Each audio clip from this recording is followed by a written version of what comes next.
Hello everyone, स्वागत है आपका अध्ययन क्लासेस के यूट्यूब चैनल पे। मेरी लास्ट वीडियो पे आप सबके बहुत सारे लाइक्स आए, आप सब लोगों ने बहुत पसंद भी किया, कुछ इम्प्रूवमेंट के भी सुझाव थे, उस सब के लिए धन्यवाद। अगर आप चैनल पे नए हैं तो चैनल को, वीडियो को लाइक करके चैनल को सब्सक्राइब ज़रूर कर दें। आज जो टॉपिक हम पढ़ेंगे वो भी BHU एंट्रेंस BCom से ही रिलेटेड है। आज हम 2018 का जो पेपर आया था BHU एंट्रेंस एग्ज़ाम में, उसमें जो मैथ्स के क्वेश्चन थे उसको सॉल्व करेंगे। Ratio of radii of two cylinder is 1:2 and their heights are in the ratio 2:3। Then हमको फाइंड करना है the ratio of their volume. Okay, हम फर्स्ट वाले की रेडियस को R1 और हाइट को H1 लिख लें तो वॉल्यूम क्या हो जाएगा, पाई R1 square H1 square. Second वाले का पाई R2 स्क्वायर H2। ध्यान से देखना, पाई से पाई कैंसिल, इसको क्या लिख सकते हैं हम, R1 square into H1 upon R2 square into H2। अब R1 की वैल्यू कितनी है, 1, तो ये हो जाएगा 1 का स्क्वायर। H1 2 है तो 2, R2 2 का स्क्वायर और H2 3, तो ये 2/4 इंटू 3, 2 2 जा 4, इट इज़ 1/6। रेशियो में इसको लिख लें हम 1:6। तो हमारा जो फर्स्ट ऑप्शन है वो सही हो जाएगा। नेक्स्ट क्वेश्चन है, rectangular paper of length 100 centimetre and width 44 centimetre is revolved along it's width and a cylinder is form. एक रेक्टेंगुलर पेपर है, ऐसे ये लेंथ हो गई, ये ब्रेथ हो गई, इसको इसके ब्रेथ के अलोंग रिवॉल्व करना है। एक सेकेंड, मैं आपको इस पेपर से बताता हूँ। जैसे ये पेपर है, इसको ब्रेथ के अलोंग रोटेट करना है, तो इसको हम ऐसे करके रोटेट करके इस तरह से जो है सिलेंडर बना देते हैं, सिलेंड्रिकल फॉर्म में।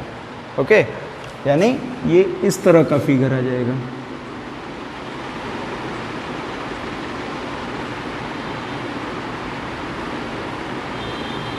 तो विड्थ के अलोंग जब रोटेट करते हैं तो ये जो इसके एंड्स हैं वो कैसे हैं, सर्कुलर, तो इसका सरकमफ्रेंस होता है, सरकमफ्रेंस ऑफ बेस, ये इक्वल्स टू किसके हो जाएगा भाई, ये ब्रेथ ही तो सर्कल बन गई, इक्वल्स टू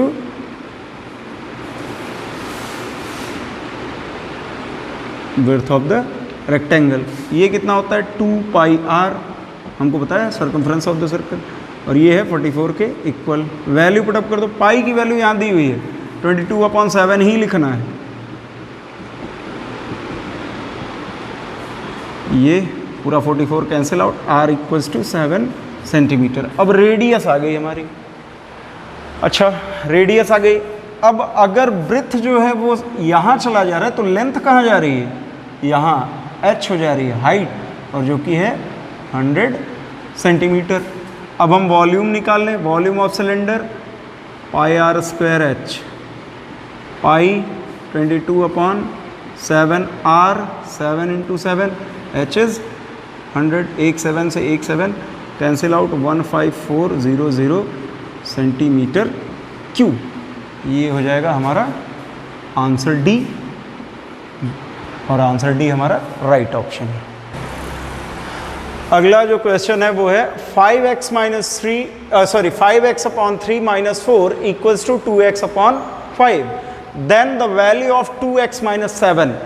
हमको गिवन है कि 5x upon 3 minus 4 equals to है 2x अपॉन 5 के, तो हमको वैल्यू फाइंड करनी है 2x माइनस 7 का। कैसे करेंगे इसको, 5x upon 3 minus 4 equals to 2x upon 5।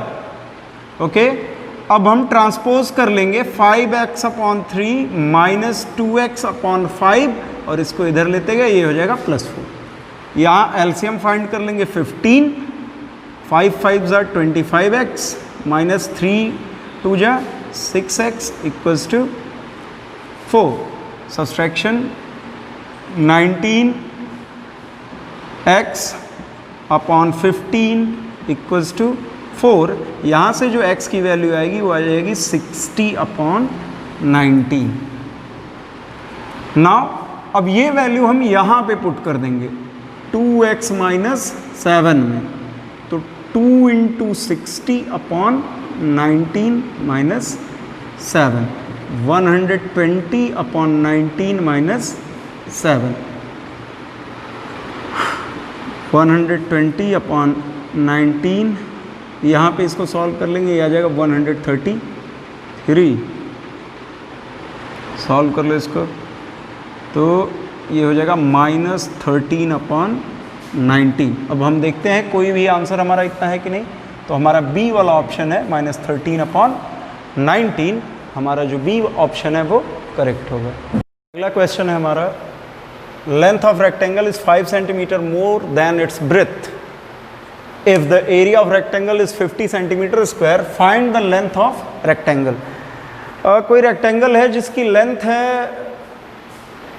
Length जो है वो ब्रेथ से 5 सेंटीमीटर ज़्यादा है। अगर उस रेक्टेंगल का एरिया 50 सेंटीमीटर स्क्वायर हो तो हमको ये पता करना है कि उसकी लेंथ कितनी है। तो हम क्या करेंगे, उसकी ब्रेथ को अज्यूम कर लेंगे, लेट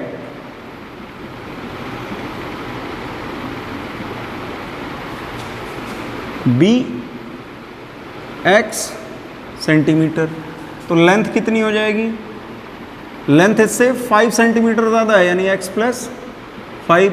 अब area of rectangle is length into breath यानी x प्लस 5 इंटू एक्स, तो एरिया है कितना 50 और ये कितना हो जाएगा x स्क्वायर प्लस 5x।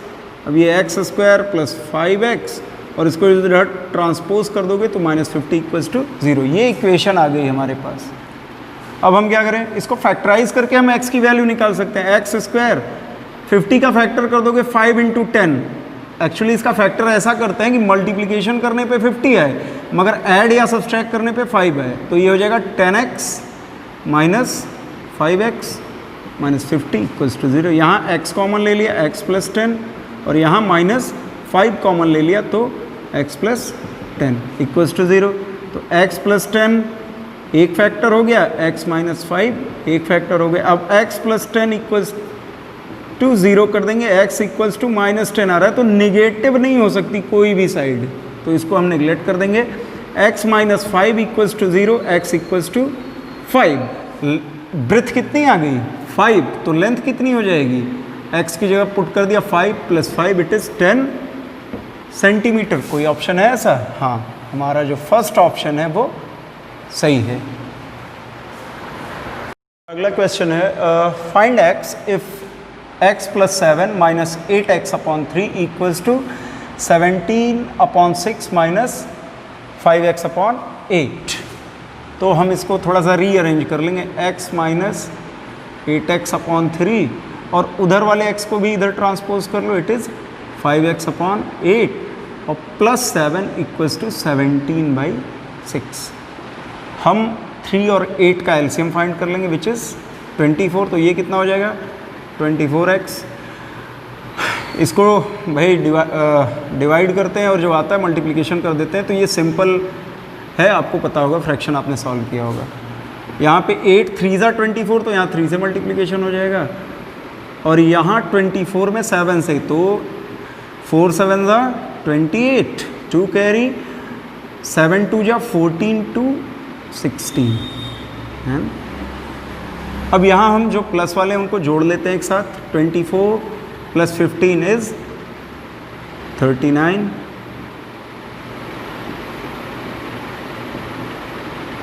यहाँ प्लस 168 इज इक्वल टू 17/6। अब ज़रा सा हम इसको कैसे लिख सकते हैं, सॉरी यहाँ इसको सॉल्व कर लीजिए, ये आ जाएगा -25x प्लस 168। अब इसको हम इधर लेते जाएं तो ये कितना हो जाएगा 17/6 into 24 -25x plus 168 17 into 4 68, 25x equals to 68 minus 168, it is minus 100. x is equal to minus 100 divided by minus 25. इसको कैंसिल आउट कर देंगे और हमारा आंसर आ जाएगा 4. अगला क्वेश्चन जो है वो ये है 6 men and 10 boys can complete work in 4 days और 4 men and 10 boys can complete work in 5 days. 6 आदमी और 10 लड़के मिलके किसी काम को 4 दिन में ख़त्म कर देते हैं, या फिर आप 4 आदमी और 10 लड़के लगाओ तो 5 दिन लगता है. हमको बताना है कि in how many days 2 men and 5 boys can complete the work. कितने दिन में जो है 2 आदमी और 5 लड़के मिलके ख़त्म कर देंगे. तो देखिए हम क्या करते हैं, हम लिखते हैं 6m plus 10b equals to, अभी इसको एक्सप्लेन करेंगे ये क्यों लिखा, 4m प्लस 10b. अब देखो इसमें क्या है, अमाउंट ऑफ वर्क सेम है, ये जितना काम करते हैं ये जितना काम करते हैं दोनों इक्वल है, बस डेज का डिफरेंस है. तो नंबर ऑफ डेज से मल्टीप्लिकेशन कर दें. इन्होंने 4 दिन में कर दिया और इन्होंने 5 दिन में, तो यहाँ से अमाउंट ऑफ वर्क निकल आया और अमाउंट ऑफ वर्क सेम है. तो ये हो जाएगा 24m plus 40b equals to 20m 50b. अब ट्रांसपोज कर लें, 24m minus 20m equals to 50b minus 40b. यहाँ से क्या बचेगा, 4m equals to 10b, m equals to 10 divided by 4, b m equals to 5/2b. ये यहाँ से हमको एक रिलेशन मिल गई. अब हम क्या करेंगे, अब हमको करना ये है कि हम अपनी पहली वाली रिलेशन को लिखेंगे 6m प्लस 12b. अब यहाँ हम m को b से रिप्लेस कर दें या b को m से रिप्लेस कर दें, कोई इशू नहीं, आपको जिसको मन करेगा कर सकते हो. तो हमने लिख दिया 6 इंटू 5/2b प्लस 10b. ये कितना हो गया भाई, ये हो गया 15b plus 10b, it is 25b. ठीक है. अब हमको जो निकालना है किसका, 2 men and 5 boys, इसको भी जरा कैलकुलेट कर लें हम. ये है 2m प्लस 5b, इसको चेंज कर लेते हैं, 2m की जगह 5/2b प्लस 5b. इससे ये कैंसिल आउट, ये आ जाएगा 5b प्लस 5b, ये हो गया 10b. अब देखो हमारी इक्वेशन कैसे चेंज होगी, यहाँ जो 6 men और 10 बॉयज़ थे उनको आपने कन्वर्ट कर दिया, यानी कि टोटल 25 बॉयज़. 25 बॉयज़ कितने दिन काम करते हैं, 4 दिन. तो amount of work, total work क्या हो जाएगा, 25 into 4 unit. Total work first के अकॉर्डिंग 25 लड़के हैं, 4 दिन काम किया, तो it is 4 into 25, it means it is 100 units. इतनी वर्क कर ली इन्होंने. यहाँ पे जो है 2 men and 5 boys, उनका कितना आया, 10 लड़के. तो भाई अगर 25 लड़के 4 दिन में किसी काम को कंप्लीट करते हैं तो 10 लड़के कितने दिन में करेंगे, सिंपल है, इसको हम डिवाइड कर देंगे 10 से, एंड दैट इज 10 यूनिट्स. इसको आप ऐसे भी लिख सकते हो 4 इंटू 25, और मान लें नंबर ऑफ डेज जो है वो x थे, तो हमने कहा था ना अमाउंट ऑफ वर्क सेम रहेगा. 25 लड़के 4 दिन, और यहाँ पे जो कंडीशन है इसके अकॉर्डिंग 10 लड़के वर्क कर रहे हैं, जितने भी दिन करेंगे अमाउंट ऑफ वर्क क्या रहेगा, सेम. तो x will be 4 into 25 divided by 10, ये 100 डिवाइडेड बाई 10 यानी 10 डेज. तो हमारा जो बी वाला ऑप्शन है वो सही हो जाएगा.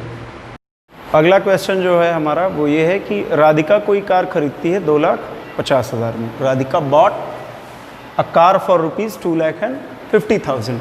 Next year its price decreased by 10% and further next year it decreased by 12%. उसके जस्ट एक साल बाद उसकी प्राइस 10% कम हो जाती है और उसके एक साल और बाद 12% कम हो जाती है। हमको ये पता करना है in the 2 year overall decrease percent in price of the car is. तो 2 साल में टोटल कितने परसेंट का डिक्रीमेंट हो गया कार की प्राइस में। उसके लिए हम एक सिंपल सा फॉर्मूला अप्लाई करेंगे। ये फॉर्मूला है -x - y plus xy upon 100%। ये -x - y क्या है?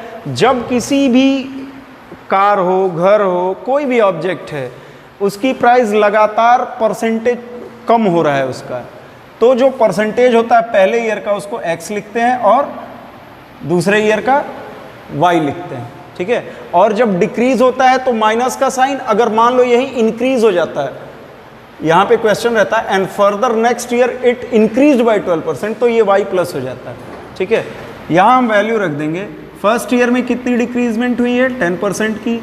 सेकेंड ईयर में 12%, फिर 10 × 12 अपॉन 100%। इन दोनों को ऐड कर दो, -22। यहाँ 120 अपॉन 100%, -22 प्लस यहाँ 0 से 0 कैंसिल आउट हो जाएगा, ये हो जाएगा 12 अपॉन 10%। इसको फर्दर हम अगर सॉल्व कर लें तो ये -220 प्लस 12 अपॉन 10%, यहाँ से आ जाएगा -208 अपॉन 10%। इसको सॉल्व करेंगे तो -20.8%। माइनस शो क्या करता है कि प्राइस कम हो रहा है, तो इसके अकॉर्डिंगली हमारा जो ऑप्शन सी है वो हमारा राइट ऑप्शन है। नेक्स्ट क्वेश्चन है हमारा, Avinash bot an electric iron for ₹900 and sold it at a gain of 10%। Avinash ने कोई इलेक्ट्रिक आयरन खरीदा और उसको 10% गेन पे बेच दिया। फिर he sold another electric iron at 5% loss which was bought for ₹1200, और एक और इलेक्ट्रिक आयरन उसने बेचा 5% लॉस पे, जिसको उसने खरीदा था 1200 रुपीज़ में। On the transaction he has, आपको बताना है कि ये जो पूरी ट्रांजेक्शन हुई उस पर क्या हुआ, गेन हुआ, लॉस हुआ, अगर हुआ तो कितने का हुआ। तो क्या करते हैं, सबसे पहले हम टोटल सीपी फाइंड कर लेते हैं। Total CP means the cost price of both electric irons, जो कि है 900 एंड 1200, यानी उसने टोटल कितने पैसे खर्च किए? 2100 रुपये। फिर हम दोनों आयरन की अलग अलग कैलकुलेशन कर लेते हैं इलेक्ट्रिक आयरन्स की। पहले वाले के लिए कॉस्ट प्राइस है 900, गेन है 10%। हमको ये फॉर्मूला पता है, SP is equal to 100 plus gain percent upon 100 into CP। 100 gain percent is 10 upon 100 into 900। 0 से 0 कैंसिल आउट हो जाएगा। CP of first electric iron is 990 rupees. फिर आ जाते हैं हम सेकेंड पे, इसका CP कितना है? 1200 रुपीज़, लॉस है 5%। SP फाइंड कर लें, 100 minus loss percent upon 100 into CP। 100 loss percent is 5 upon 100 and CP is 1200। इसको कैलकुलेट कर लेंगे तो हमारा जो SP आ जाएगा सेकेंड का, वो आ जाएगा 1140। अब टोटल SP हम फाइंड कर लें, यानी कि फर्स्ट वाले की सेलिंग प्राइस और सेकंड वाली की सेलिंग प्राइस को ऐड कर दिया हमने। अब कितना हो गया? It is 2130। अब हम कंपेयर करते हैं इनको, टोटल CP और टोटल SP को, तो आप देखेंगे कि SP ग्रेटर है, और जब भी सेलिंग प्राइस ग्रेटर होती है उसका मतलब होता है कि इस ट्रांजेक्शन पे गेन हुआ है। तो हम गेन निकाल लेंगे, SP माइनस CP, और हमारा आंसर आ जाएगा प्रॉफिट ऑफ ₹30। सो इस क्वेश्चन का जो ऑप्शन सी है वो करेक्ट है। अगला क्वेश्चन है, a sum is taken for 2 years at 16% per annum if interest is compounded after every 3 months. The number of time for which interest is charged in 2 years. अगर कोई व्यक्ति है या कोई संस्थान है, वो किसी पैसे को लेती है 16% पर एनम पे 2 साल के लिए, मगर क्वेश्चन ये है कि जो इंटरेस्ट है वो हर 3 महीने पे लगेगा, तो उसको 2 साल में कितनी बार इंटरेस्ट देना पड़ा, इंटरेस्ट कितनी बार चार्ज किया गया, ये हमको बताना है। तो 1 साल में कितने महीने होते हैं? 12 महीने। अगर 3-3 महीने पे इंटरेस्ट देना हो तो 1 साल में कितनी बार देना पड़ा? 4 बार। तो 2 साल में कितनी बार देने पड़ेंगे? 8 बार। तो हमारा जो पहला ऑप्शन है वो सही है। क्वेश्चन हमारा है Arpita's present age is thrice of Shilpa's age. Arpita की जो एज है वो शिल्पा की एज की 3 टाइम्स है।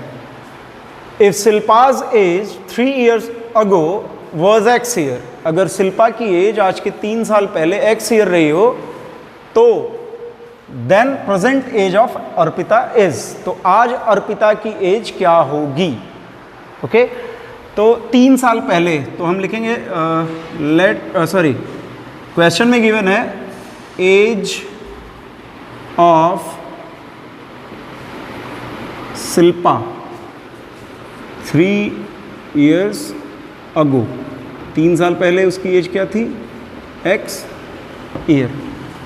प्रेजेंट एज कितनी हो जाएगी?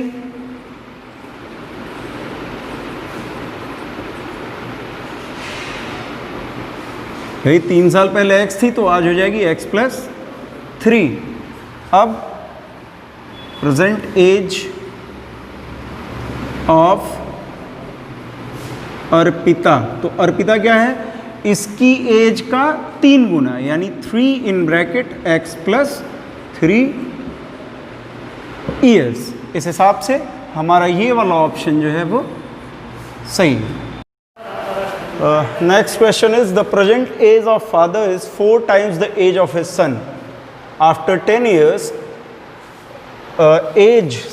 यहाँ मिस्टेक है, age of father will become 3 times the age of son. एक कोई फादर हैं जिनकी एज अपने लड़के की एज से क्या है? 4 times। 10 साल बाद अगर जो फादर है उसकी एज लड़के की एज के 3 times हो जाती है तो हमको फादर की प्रेजेंट एज पता करनी है। तो इसके लिए क्या करेंगे हम? Let the age of his son be X year। Let the age of his son be X year। Age of father will be 4x as per our question. We have this is given in the question that the age of father is 4 times the age of son. Now 10 year after, आज के 10 साल बाद आज आपको अगर अपनी उम्र पता करनी हो तो क्या करेंगे? सिंपल है, ऐड कर देंगे 10 साल। तो हम दोनों साइड में 10-10 ऐड कर देते हैं, x + 10 और इधर 4x + 10। अब क्या हो जाती है condition? 10 year after 10 year age of father will become 3 times the age of son. तो ये जो एज है फादर की वो इसकी क्या है? 3 times, यानी इसमें अगर हम 3 से मल्टीप्लिकेशन कर दें तो both ages are equal. Calculation कर लेंगे, 3x + 30 = 4x + 10। ट्रांसपोज कर दो x को इधर 10 को इधर, तो हमको क्या मिलेगा? 4x - 3x = 30 - 10, x = 20 years। लड़के की एज कितनी होगी? 20 साल। तो फादर की कितनी हो जाएगी? 4 × 20, it means 80 years। So option A is the right answer. Next question है रमेश हैज़ 3 कंटेनर्स। रमेश के पास 3 कंटेनर हैं। A cylindrical container A having radius r and height h। एक सिलेंड्रिकल कंटेनर है जिसका नाम है A और उसकी रेडियस r है, हाइट h है। B cylindrical container B having radius 2r and height h/2। एक और सिलेंड्रिकल कंटेनर जिसकी रेडियस 2r और उसकी हाइट h/2 है। Third cuboidal container C having dimension r × h। और एक क्यूबॉइडल कंटेनर है जिसकी डायमेंशंस हैं r × h। हमको क्या करना है?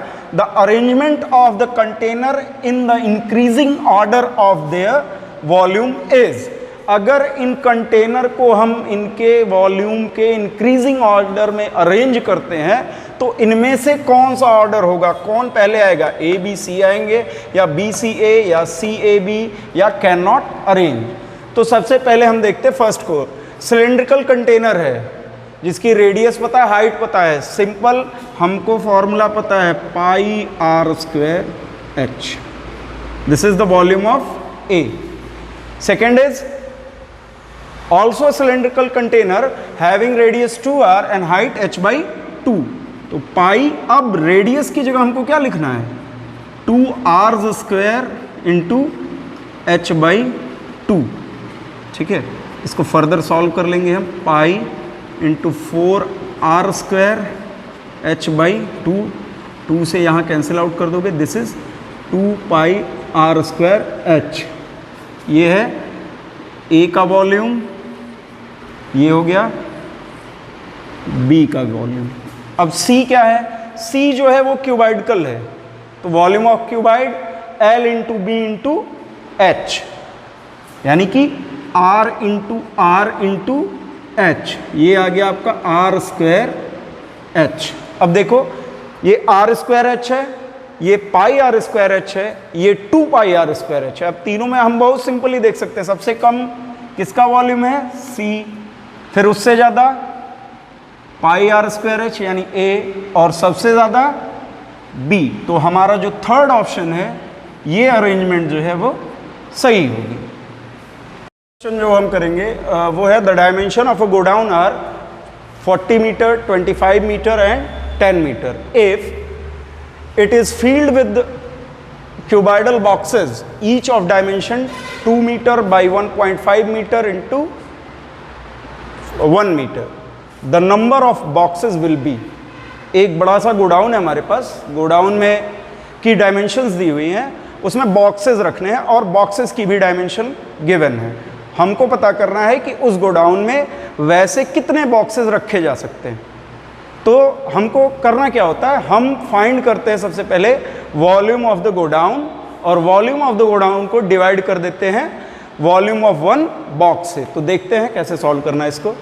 Volume of godown, godown is cubical sorry, तो हमको पता है volume of cuboid is 40 into 25 into 10, length into breadth into height, और यहाँ पे 2 into 1.25 into 1, this is the volume of godown and this is the volume of one box. Now इसको solve कर ले, 40 इंटू 25 टू 10, 1.25 इंटू 1, सॉल्व करते हैं इसको, 2 5 ज़ा 10, 5 से इसको डिवाइड कर दो तो ये हो जाएगा 0.5, 0.5 से 25 को डिवाइड करोगे तो आ जाएगा आपका 100, 4 into 100 is 400,000। So the number of boxes is 4000। Video देखने के लिए आपका बहुत बहुत धन्यवाद। अगर वीडियो में कोई कमी रह गई हो या फिर कुछ सुधार हो, कोई सजेशन हो तो नीचे कमेंट करके ज़रूर बताएं। Once again thank you very much for watching Adhyayan classes.